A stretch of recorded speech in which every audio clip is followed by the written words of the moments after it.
Good morning प्यारे बच्चों, आप सभी का ऑनलाइन केमिस्ट्री क्लासेस में मैं doctor Darshan Singh Kamboj, assistant professor head department of chemistry, government PG college द्वारा हार्दिक स्वागत करता हूं और आशा करता हूं आप बहुत अच्छे से पढ़ रहे होंगे, मेहनत कर रहे होंगे और चीज़ों को समझ पा रहे होंगे। अगर नहीं समझ पा रहे हैं तो आप कमेंट बॉक्स में अपना फीडबैक ज़रूर दें और फीडबैक के साथ सजेशन भी दें कि क्या आपको कोई समस्या आ रही है या आपको समझ में आ रहा है, ज़रूर बताएं। और अगर आपको अच्छा लगे तो चैनल को सब्सक्राइब भी ज़रूर करें। तो आज हम डिस्कस करने जा रहे हैं केमिकल काइनेटिक्स के कुछ टॉपिक। केमिकल काइनेटिक्स के कुछ टॉपिक का मतलब है, कल तक हमने बात की थी पिछले वीडियो में, मेरे कंटिन्यू सीरीज में रोज़ मैं वीडियो डाल रहा हूँ ऑनलाइन क्लासेस में, ताकि लॉकडाउन की सिचुएशन में भी बच्चों को पढ़ाई की कमी महसूस ना हो। वो ऑनलाइन एक सीक्वेंस वे में है। हालांकि वैसे सारा का सारा मटेरियल ऑनलाइन अवेलेबल है ऑलरेडी, यूट्यूब पे है, हर जगह है, बट एक सीक्वेंशियल स्टडी नहीं है। सीक्वेंस में टॉपिक वाइज आपको थोड़ा कठिन मिलता है।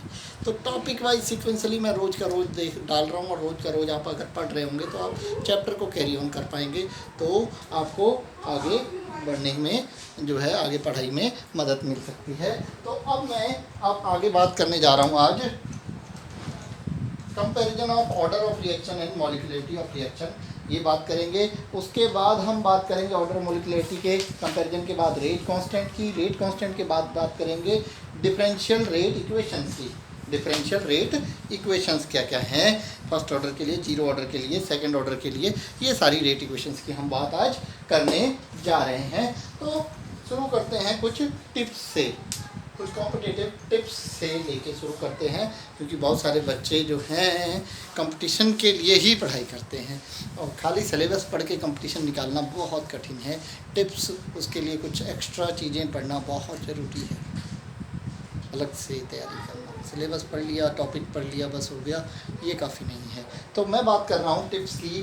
तो टिप्स में आज की टिप है, जैसे किसी रिएक्टेंट की कंसंट्रेशन, किसी रिएक्टेंट की कंसंट्रेशन और टाइम के बीच में कंसंट्रेशन टाइम ग्राफ, ये उस रिएक्शन के ऑर्डर के बारे में इंफॉर्मेशन दे सकता है।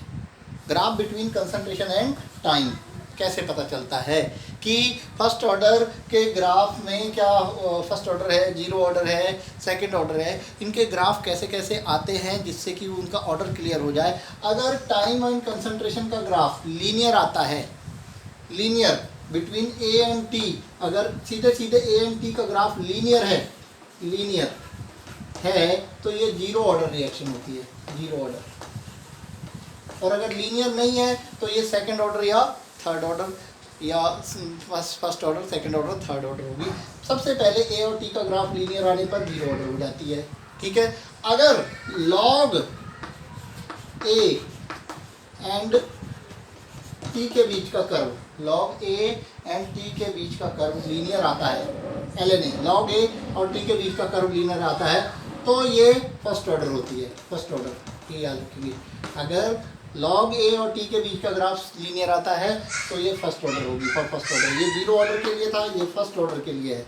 अब इसमें भी लीनियर नहीं आता है, इसमें भी लीनियर नहीं आता है, और लीनियर किस में आता है, लीनियर आता है 1/a, 1/a एंड टी का ग्राफ लीनियर आता है, 1/a एंड टी का ग्राफ लीनियर आता है, लीनियर ग्राफ प्लॉट होता है, ये भी linear graph, linear with positive slope ये आता है। तो आपका विद नेगेटिव स्लोप, विद सबका ग्राफ जो है विद नेगेटिव स्लोप होगा, तो ये सेकंड ऑर्डर होती है। ये तीन को आपको पहचानने को आता है एग्जाम में।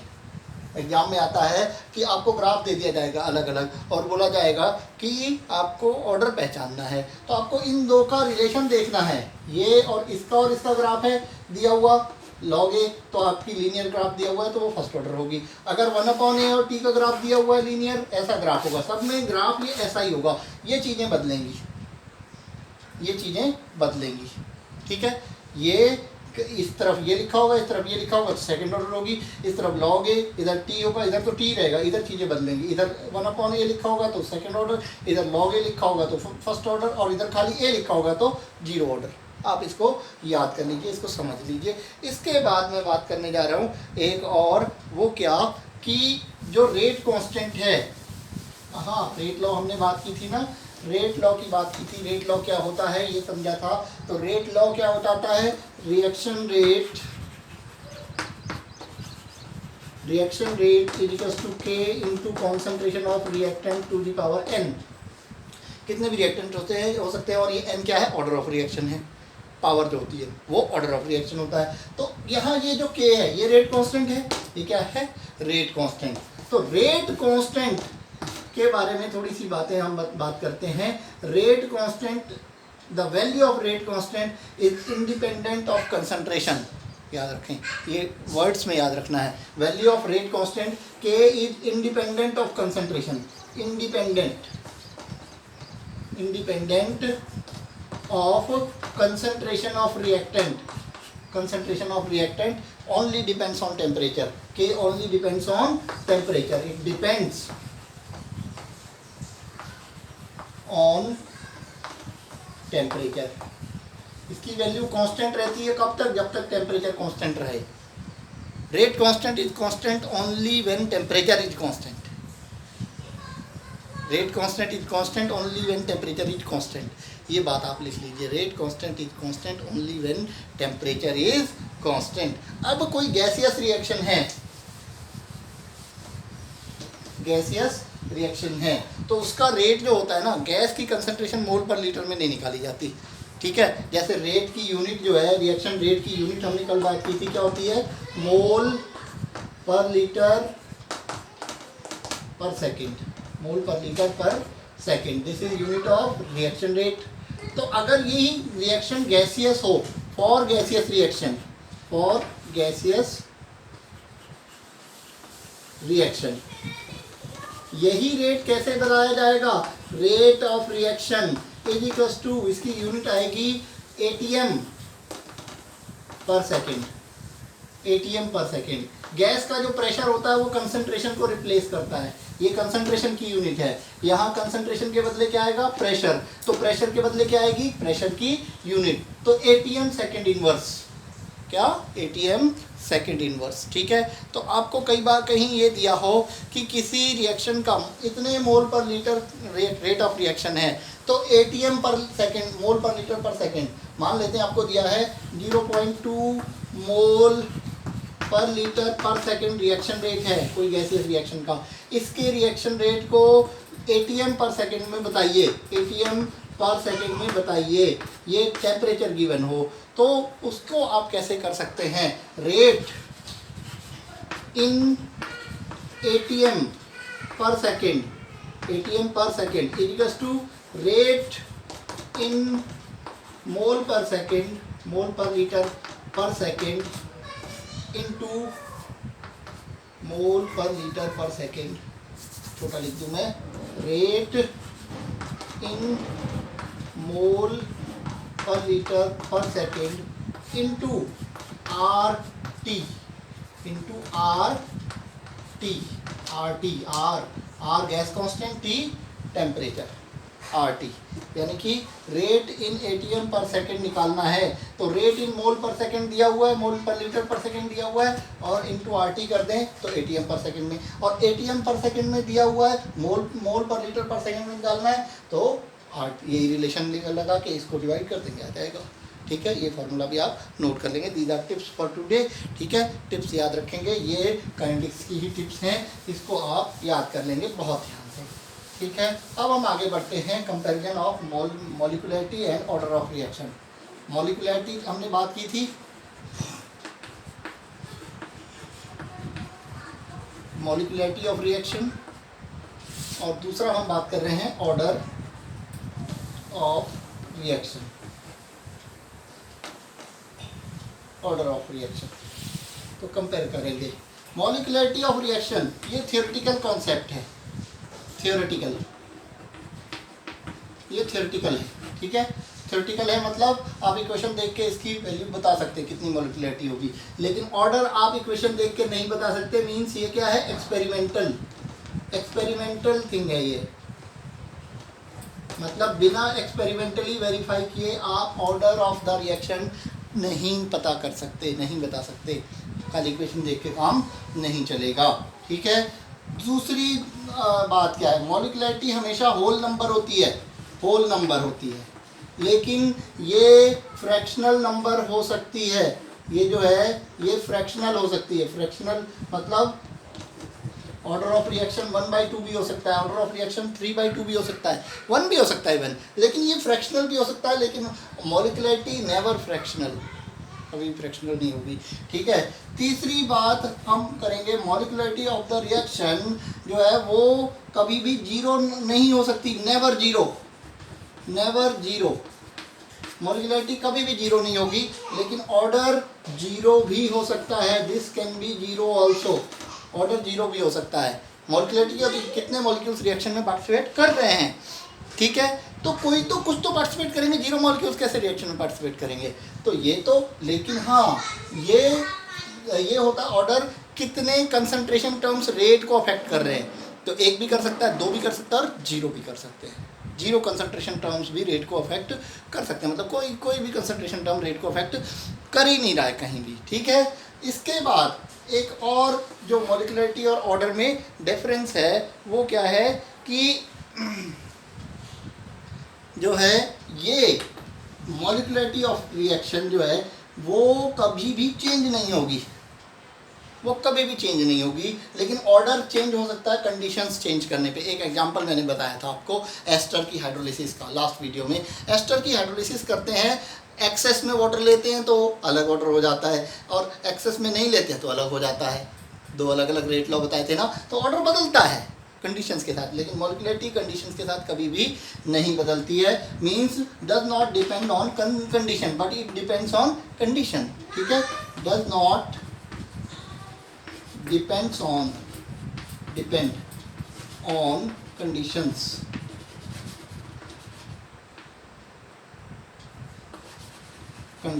ठीक है, but it depends on condition, मतलब कंडीशन क्या है उससे पता चलेगा ऑर्डर क्या है, डिपेंड्स ऑन कंडीशन, कंडीशंस। ठीक है, इतनी बात क्लियर हो जाती है। ऑर्डर और मॉलिक्युलरिटी में ये कंपैरिजन आपका कंपैरिजन ये क्लियर हो जाता है। अब एक क्वेश्चन मैं आपको नोट कराता हूँ, ये हटा दें, ये आपको समझ में आ चुका होगा।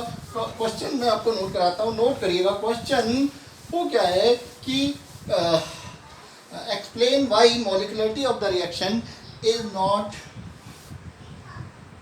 हाई, या रिएक्शंस ऑफ, या ये कह सकते हैं the reactions of high molecularity are rare और नॉट नोन, ये भी कह सकते हैं।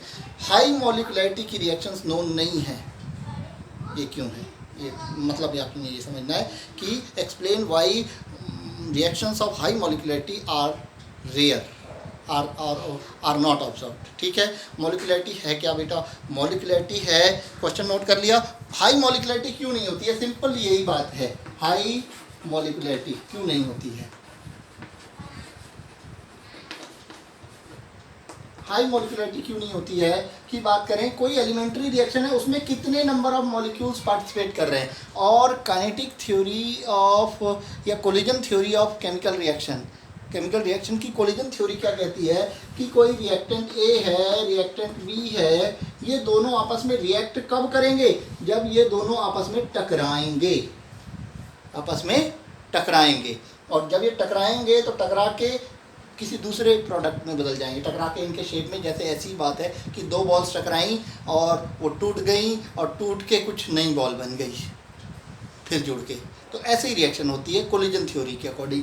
यानी कि दो रिएक्टेंट के मॉलिक्यूल्स में या तीन रिएक्टेंट के मॉलिक्यूल्स में कोलिजन होता है, और वो कोलिजन होता है तो कोलिजन के बाद प्रोडक्ट बनता है, कोलिजन के बाद क्या बनता है, प्रोडक्ट बनता है।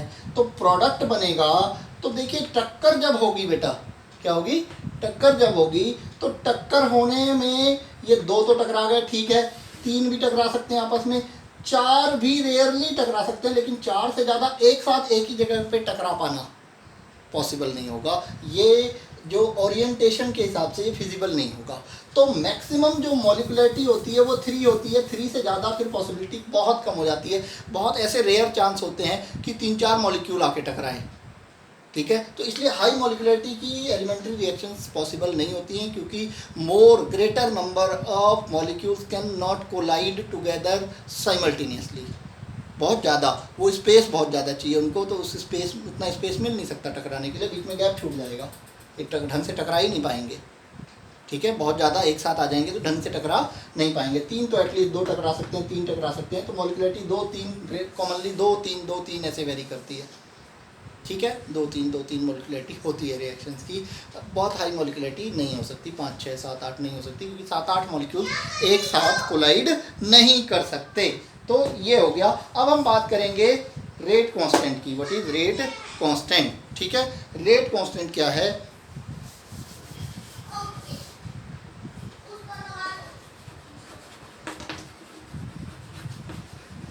What is rate constant? Rate constant is nothing but, this is rate of reaction is equals to K into concentration of A to the power n. n order होगा रिएक्शन का।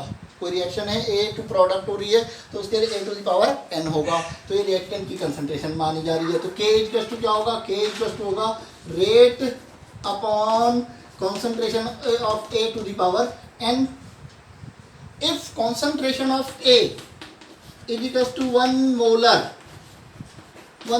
या 1 नॉर्मल या 1 molal, whatever, कुछ भी unit होनी चाहिए। मतलब ये कॉन्सेंट्रेशन कितनी होनी चाहिए? यूनिटी। ठीक है, यूनिटी हो तो in that case K equals to what? Rate. K equals to rate, यानी कि rate constant is nothing but it is rate of reaction when concentration of reactant is unity. यानी कि 1 की पावर n होगी तो 1 ही होगा, तो ये नीचे का सब हट जाएगा, K इक्वल्स टू रेट हो जाएगा। मीन्स रेट कांस्टेंट इज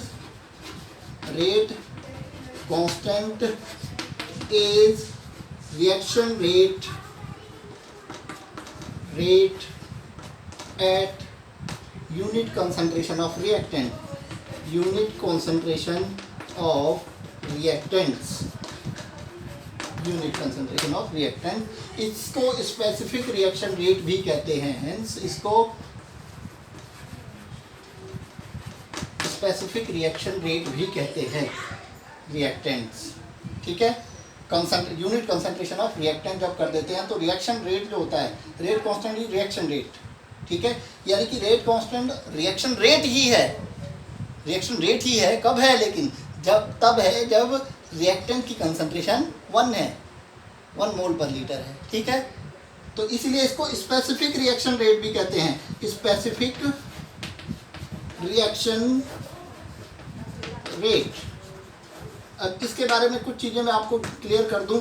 एक रिएक्शन है जिसकी K रेट कांस्टेंट की value 1.31 into 1.21 into 10 to the power -4 है।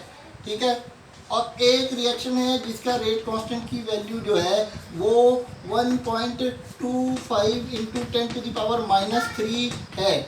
अब बताइए इन दोनों में ज़्यादा कौन है?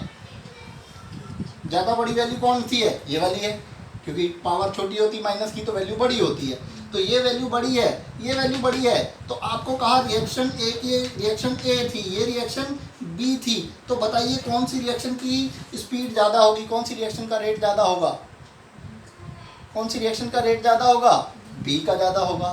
बी का ज़्यादा क्यों होगा? रेट कांस्टेंट ज़्यादा तो रेट ऑफ रिएक्शन भी ज़्यादा होगा। ठीक है, याद रखिए, ये चीज़ याद रखनी है। K is proportional to rate. अगर सिंपली याद रखना है, रेट कांस्टेंट ज़्यादा तो रिएक्शन रेट भी ज़्यादा होगा। कोई रिएक्शन है उसके रेट कांस्टेंट की वैल्यू बढ़ रही है टेम्परेचर बढ़ाने से, मतलब उसका रिएक्शन रेट भी बढ़ रहा है, मतलब उसका रेट ऑफ रिएक्शन भी बढ़ रहा होगा। ये बातें आपने याद रखनी है रेट ऑफ रिएक्शन की। अब unit of rate constant, unit of rate constant, ये आपको बात समझ में आ गई होगी कि रेट कांस्टेंट है क्या? रेट कांस्टेंट है reaction rate at unit concentration of reactants. Reactants की ये यूनिट कंसंट्रेशन पर जो रिएक्शन रेट होता है उसको रेट कांस्टेंट कहते हैं। और रेट कांस्टेंट का दूसरा नाम क्या है? Specific reaction rate, specific reaction rate. ठीक है, ठीक है, थोड़ा सा सांस ले लेते हैं। अच्छा ठीक है, अब यूनिट बहुत आसान है। यूनिट, किसी रिएक्शन का ऑर्डर उसकी यूनिट से पहचान सकते हैं। आप उस रिएक्शन के, आपको किसी क्वेश्चन में के की वैल्यू दी हुई है और आपको ये नहीं बताया है कि ये कौन से ऑर्डर की रिएक्शन है, तो आप के की वैल्यू के पीछे यूनिट लिखी जो होगी ना, उससे उसका आप ऑर्डर पहचान सकते हैं। उस यूनिट से ऑर्डर पहचान लेंगे। कैसे पहचानेंगे? देखिए, आपको पता होता है कि rate is equals to K into A to the power n होता है। एन क्या है? ऑर्डर है। ठीक है, n is order of reaction. यहाँ पे लिख देंगे एन ऑर्डर ऑफ रिएक्शन। ठीक है, order of reaction. Is it okay? तो ऑर्डर ऑफ रिएक्शन है। अब यहाँ पे हम के इक्वल्स टू निकालें। के इक्वल्स टू क्या आएगा? Rate upon A to the power n. ठीक है, रेट ऑफ रिएक्शन की यूनिट क्या होती है? Mole per litre per second. Rate of reaction की यूनिट होती है mole per litre per second. ठीक है, अब अपॉन में कंसंट्रेशन है, तो कंसंट्रेशन की यूनिट क्या होती है? मोल पर लीटर की पावर कितनी है? की पावर है एन की पावर है। ऊपर भी मोल पर लीटर है, नीचे भी मोल पर लीटर है। ऊपर मोल पर लीटर की पावर अगर मान ले तो कितनी मानी जाएगी? 1। नीचे क्या है? एन। तो इसको ऊपर लाएंगे तो क्या हो जाएगा? ये हो जाएगा मोल पर लीटर की पावर 1 माइनस एन। नीचे की पावर ऊपर आएगी तो वो 1 तो ऊपर थी और नीचे की ऊपर आई तो क्या हो गई? माइनस। तो ये हो जाएगा मोल पर लीटर की power 1 minus n second inverse. ये आपको याद रखना है, के की यूनिट ये आपको याद रखनी है। ये याद नहीं भी रहेगा तो ये तो आ ही जाएगा। वैसे तो याद रहना चाहिए, 1 माइनस एन होता है, याद रहे। नहीं याद है तो आप तुरंत करके देख सकते हैं, वैसे याद रहे तो बहुत बेटर है कंपटीशन के लिए। अब क्या है? देखिए, आपको मोल पर लीटर की power n minus 1 minus n to into second inverse है। तो अब आपने निकालना है जीरो ऑर्डर के लिए के की यूनिट फॉर जीरो ऑर्डर। ठीक है, तो एन इक्वल्स टू 0 रख दीजिए। For first order n equals to 1 रख दीजिए। For second order n equals to 2 रख दीजिए। तो आप प्रैक्टिस करके, आपको होमवर्क दे रहा हूँ मैं ये, ठीक है, प्रैक्टिस करके सारे ऑर्डर 0 से लेके 3rd तक के ऑर्डर की रिएक्शंस के रेट कांस्टेंट की यूनिट आप लिख लेंगे।